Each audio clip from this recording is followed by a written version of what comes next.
Mr. Berry, Chapter 18 of the Project 2025 Manifesto is about the Department of Labor, and you are the author of that chapter, correct? Lead author, yes. There's others too. Yes, you are. I believe the American public should know exactly how you and the Republican majority that invited you to testify today want to sabotage the EEOC, rewrite the Civil Rights Act of 1964, and push all of us back to an era of Jim Crow racism.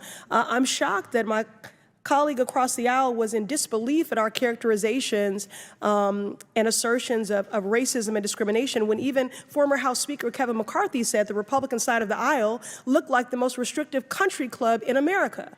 We all know that Make America Great Again is about making America white only again. I also want to look at an alternative plan for your agency.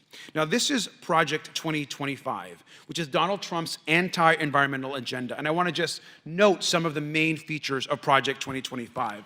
It includes shredding pollution regulations, gutting clean energy programs, repealing the Inflation Reduction Act, President Biden's climate law, which we know is landmark, and of course, empowering corporate polluters. Now, we know that Donald Trump's Project 2025 destroys the EPA. He'll let corporations dump more toxins into our air and water like he did the last time he was president. We know that he will empower corporate polluters and fill the EPA with hand-picked extremists rather than actual climate experts. And he will destroy the progress that President Biden has fought for. Now, he's promising to repeal the Inflation Reduction Act.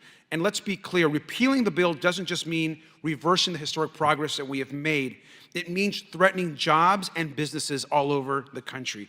Over 1,000 projects already are underway, deploying hydrogen, hydropower, wind, batteries, solar energy, which will all make us more green and independent and really leading us to a greener future. That's also hundreds of thousands of jobs. And we know why he's pushing this dangerous agenda. In some places in our country, the District of Columbia included, they allowed non-citizens to vote in local elections. This legislation corrects this trend for elections on the federal level, requiring states to obtain proof of United States citizenship and identity before votes are cast. Americans' faith in our national elections has declined precipitously over the last 2 election cycles. To restore that faith, we must work to protect American voters and the integrity of those very elections. Now, there's been a lot of talk about Project 2025 lately, the Republican plan to dismantle the government, get revenge on their political adversaries, weaponize the White House, and install Trump as a dictator. The former president recently made a laughable attempt to try to distance himself from its extremism, and what do you know? Now Project 2025 is right here on the House floor, because it's what Republicans actually believe. That's what this SAVE Act is about. It is a voter suppression bill that lays the groundwork for them to undermine the next election so they can justify another January 6th style attempt to seize power, even if they lose. Mr. Berry, you're the co-author of Project 2025, the labor section, am I correct? The lead author on that section, correct. Go down this list. I want to get some facts out. There's been so much conversation about who's for working families and what we're going to do for the working class. I just want to get some facts out. In that report, you call for the repeal of Davis-Bacon and say that Congress should enact a law that makes it illegal to pay prevailing wage for union employees. Is that correct? I appreciate the chance to correct the record. That is actually not correct.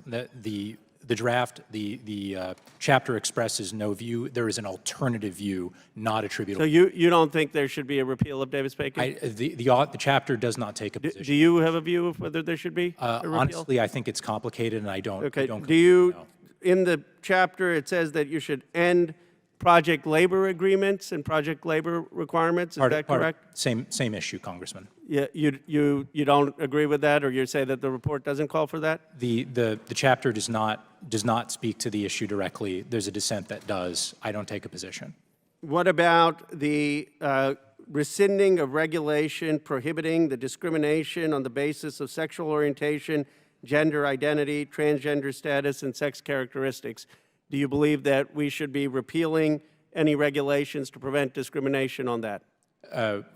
I'm blanking on exactly which regs we're talking about, but yes, I support what is in there on those issues, yes. Mr. Wray, today I want to focus on the role of the FBI and the need for the Bureau to remain politically neutral and independent. The FBI cannot and should not be subject to the whims of any president. The majority apparently doesn't think that the FBI needs to be politically neutral and independent. They want an FBI subordinate to the president, not accountable to the American people. That is one part of a larger plan to undermine our democracy, to remove the checks and balances that have protected us, and ultimately to subvert our freedoms. That agenda, promulgated by the former president, his loyalists, and their MAGA allies, is called Project 2025. It is publicly available online. I encourage everyone who's watching this to Google it. It includes plans to undermine every part of our government, including the FBI. Trump's Project 2025 agenda says that the director of the FBI must not be independent of politics, but instead must do whatever the president orders. Under Trump's Project 2025, Trump loyalists would undermine the non-political and independent structure of the FBI.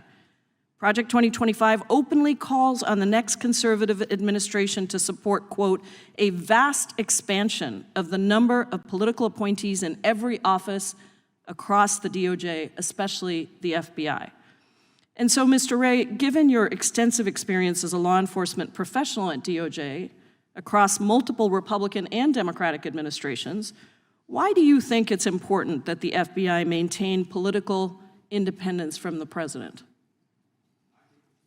I think the FBI is and needs to stay independent, and that means protecting the American people without fear or favor, upholding the Constitution and the rule of law, and it means following the facts wherever they lead, no matter who likes it. And I add that last part because the essence of independence and objectivity is not that an investigation is going to always yield the result you want.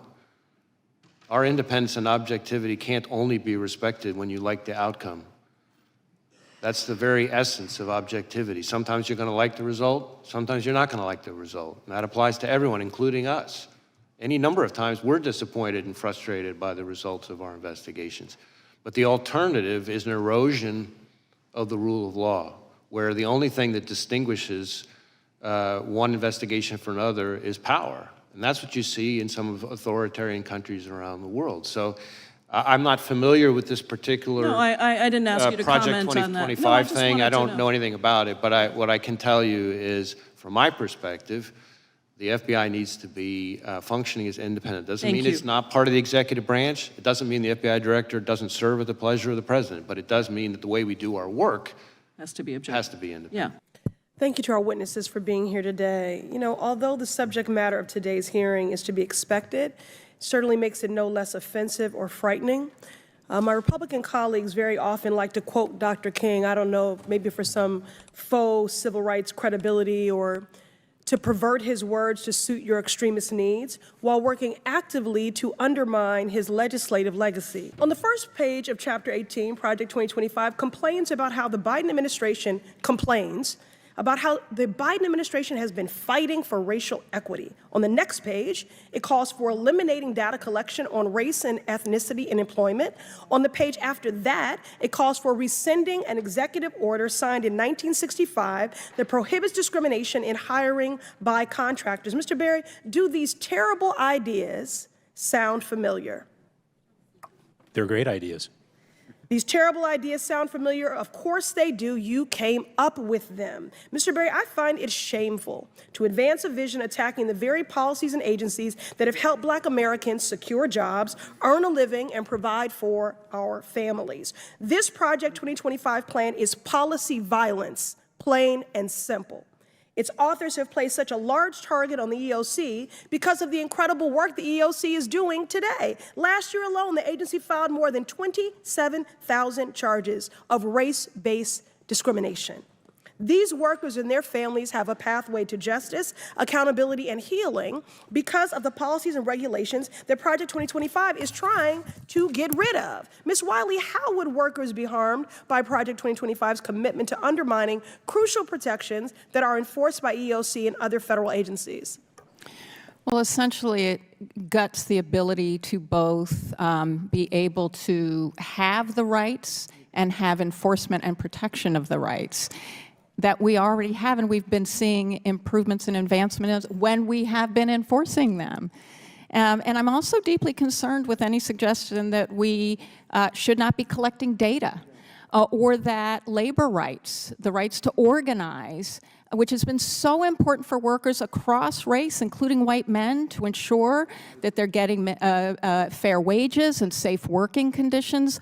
All of these are actually in that chapter, and they threaten our workplaces for people who are white, for people of color, for people of all backgrounds in this country. And I think that's why we all need to be concerned, because it really is about all of us.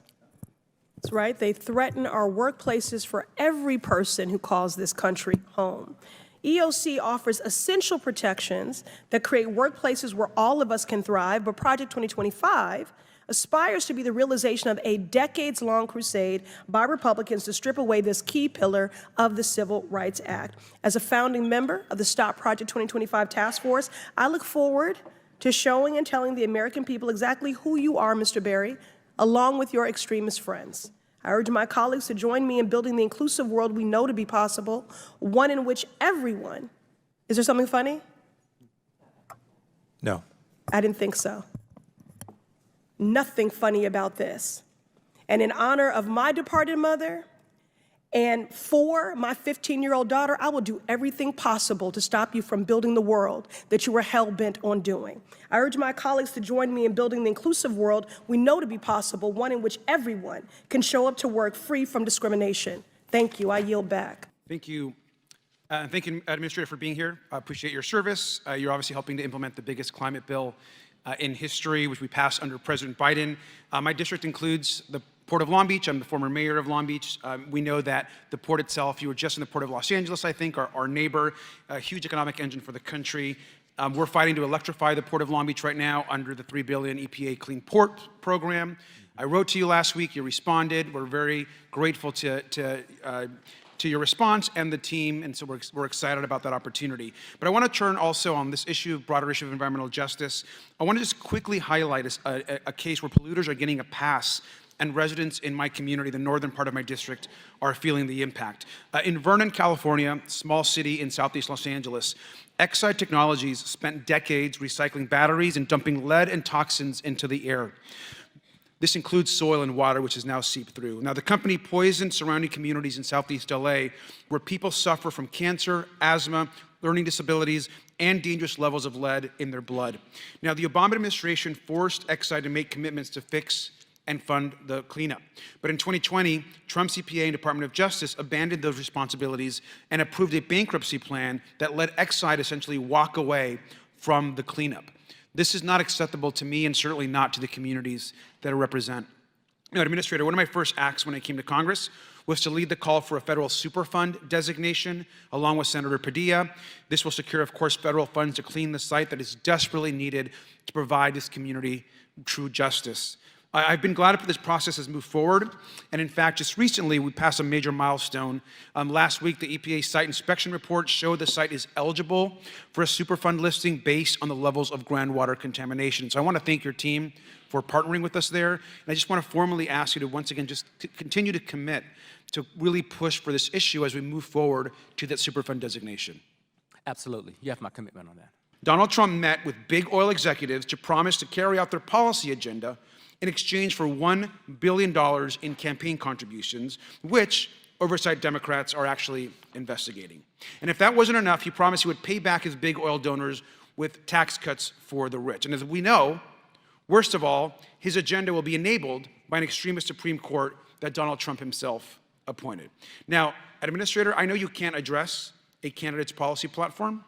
I know that's not why you're here. So instead, I want you to just please explain how important it is that the agency continues to implement the Inflation Reduction Act and the climate gains that we've already achieved.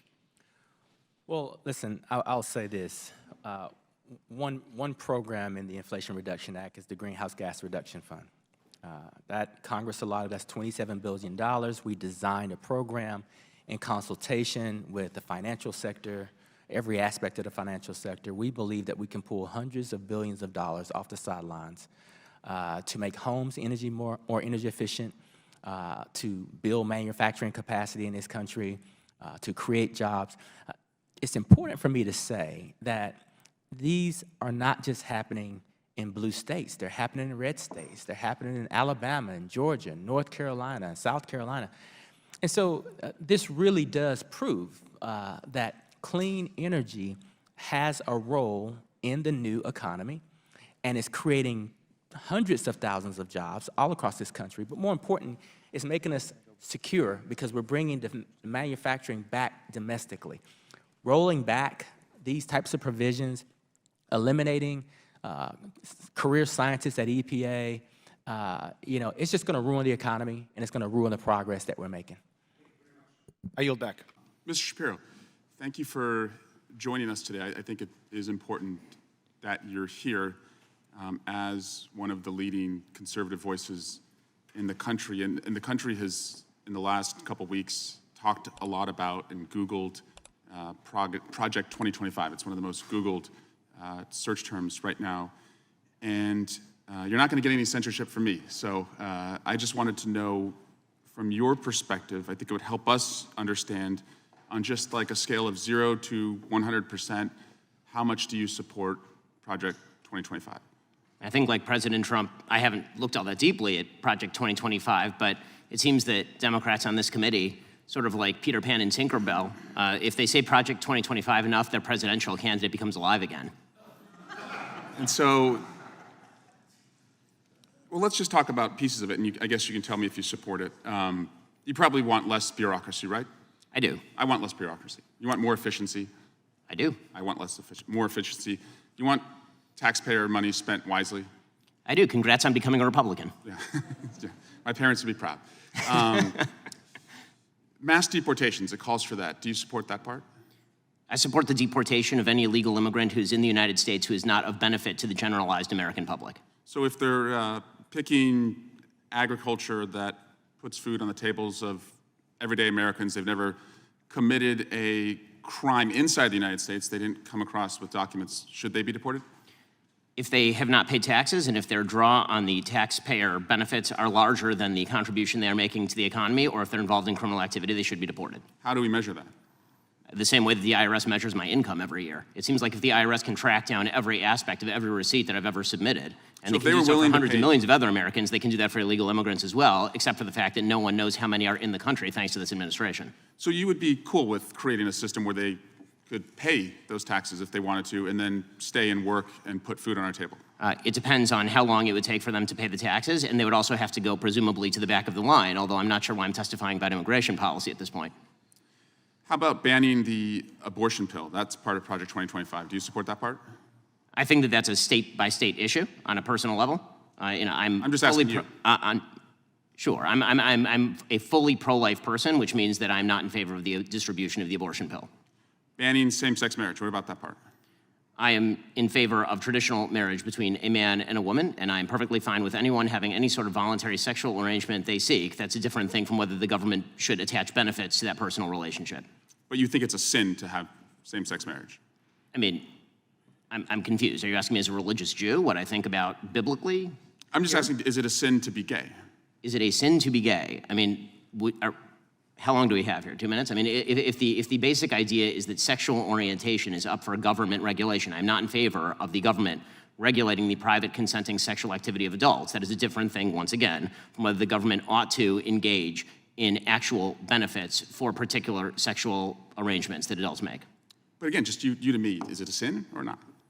From a religious Jewish perspective, orientation is not a sin, but activity is. That's also the same perspective of most major religions, so far as I'm aware. Okay. And how about cutting Social Security? Do you support that part of 2025?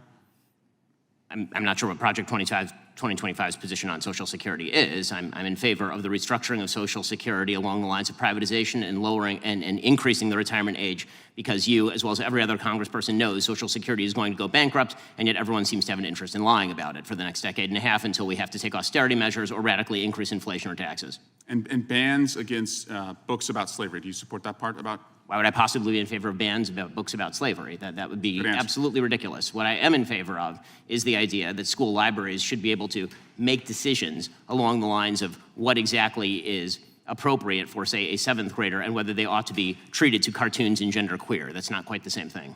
And just because we found some receipts, you did say, I think homosexual activity is a sin. Yes, I'm a religious Jew, that's true. There's a genetic component You to found me sexual out. orientation, but the view of all religious people I know has always been that sexual behavior is something that is up to you. And you said, I may have a desire to sleep with many women, but I do not. I agree with me. Yes, that's true. Congratulations on your, I'm sure it's very hard to restrain yourself. Mr. Chairman, I just want to shift to Alvin Bragg. He was supposed to be here this week, and he's not coming.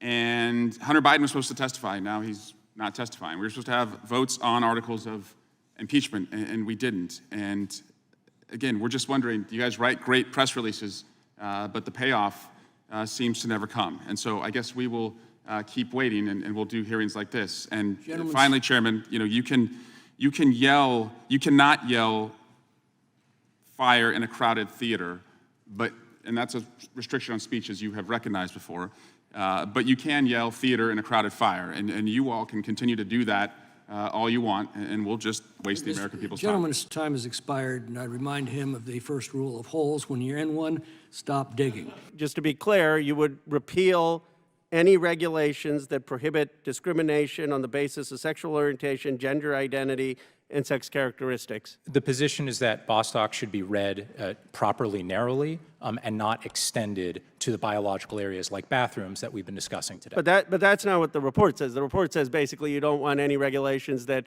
prevent discrimination against gay people and people based on sexual orientation or gender identity. I mean, that's what you call for in the report. No, the chapter accepts Bostock according to its terms, but resists its extension to areas where it doesn't apply. I'm just quoting directly. It says, rescind regulations prohibiting discrimination on the basis of sexual orientation, gender identity, and sex characteristics. I mean, do you stand by that statement?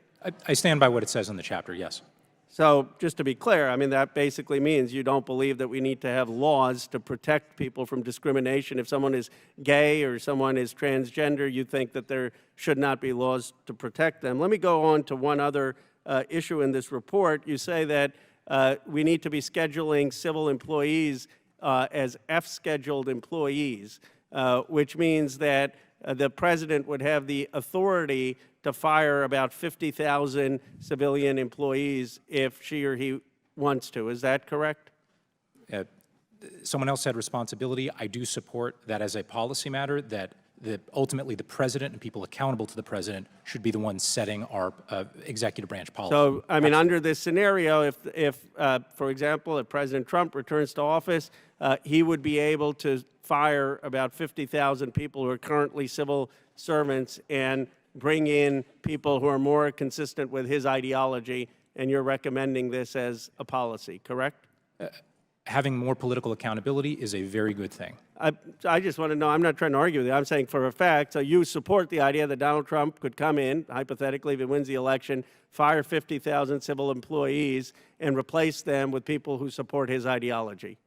I support the Schedule F idea, yes. And that means that if he wants to take civil servants from the Justice Department, State Department, and from the Department of Homeland Security, and he says they aren't sufficiently for MAGA, I want to fire these folks, 50,000 of them, and replace them with people more aligned with MAGA, he would have the ability to do that. Currently, there are only 4,000 political appointees. You want him to have the authority, if he wins the election, to have 50,000 people replaced, correct? It's a lesser civil service regime. It's not the same as political appointees, but political policy responsiveness is appropriate when it comes to any employee who touches on public policy, which the Schedule F class would. I'm directionally correct. I mean, I think American people should decide whether they want that or not. You're basically saying he should have the ability to fire up to 50,000 people if they're not doing what his ideology is and replace them with people more consistent with his ideology and reclassify these folks as Schedule F, correct? 100%. Thank you. First off, on Project 2025, this is the work of a think tank. Now, here's a news flash for everyone. There are think tanks in Washington, D.C. There are a lot of them. There are right-leaning think tanks, there are left-leaning think tanks. In fact, one of the more frightening left-leaning think tanks is Center for American Progress.